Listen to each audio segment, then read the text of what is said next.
Karibu katika ibada ya siku hii ya leo. Kichwa cha somo kinasema mwanaume abadilishaye maisha.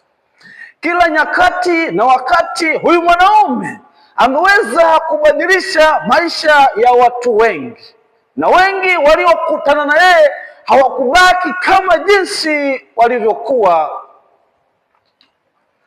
Huyu mwanaume amebadilisha historia za watu wengi ambazo zilikuwa hazifai mpaka kuwa watu wanaofaa.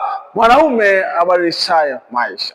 Huyu ndiye Yesu Kristo ambaye alibadilisha maisha ya wengi. Huyu ndiye ambaye aliwaokoa wengi kutoka katika vifungo vya Shetani. Bwana Yesu asifiwe. Huyu ndiye mwanaume ambaye alibadilisha maisha ya watu ambao walikuwa hawafai katika jamii, watu ambao walikuwa wametengwa na kukataliwa, wakakubalika na kuonekana watu wanaofaa katika jamii. Mwanaume abadilishaye